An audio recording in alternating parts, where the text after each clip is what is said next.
The furtive pygmy so easily forgotten, the progenitor of the human race.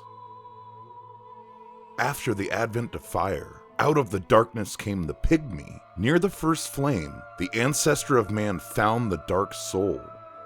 4 Lord souls were found near the blaze, but only one dark soul. The Lords used this new power to end the age of ancients and usher in the age of fire.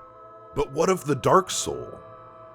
The Pygmy Lord divided the dark soul into fragments that became mankind. Humans were born of the dark soul.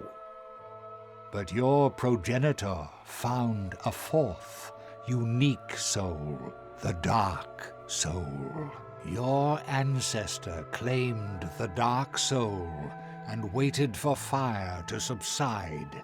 But even before the light began to fade, the gods besmirched this new race of humans. The humans were ordered to help fight the dragons alongside the lords. However, their contribution to ending the line of ancients is largely unspoken. Dragonhead Shield. This shield, as hard as a great boulder, is formed by the head of a descendant of an archdragon.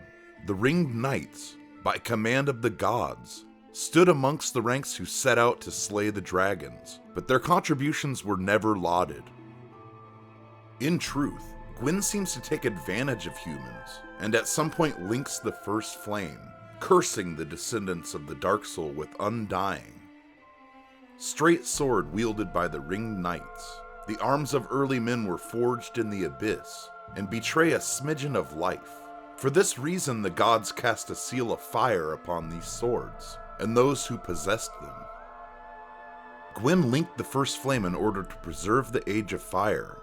Humans were branded with the dark sign, allowing them to survive death, at the cost of all humanity and souls.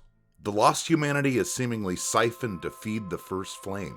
That little sprite of humanity is, after all, a fragment of the dark soul. Gwyn also bestows upon the Pygmies a city at the world's end, Small Envoy Banner. The Small Envoy Banner used by envoys of Great Lord Gwyn in the days of yore.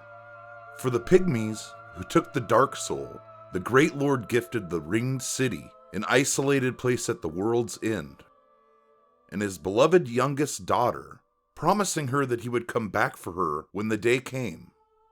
It is in this Ringed City that the Dark Soul is harbored.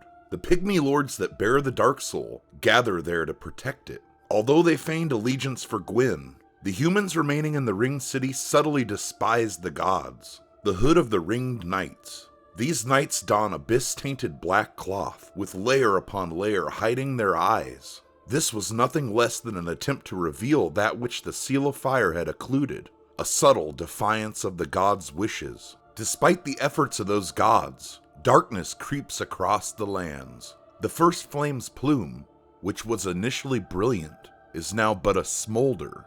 The age of fire is waning, signaling the rise of man. The gods' failed efforts to kindle the flame have left the world in a state of disarray. Many cycles of the rekindling of the first flame have passed, and even the Ringed City where the Dark Soul resides is not immune to the toll of time's passage.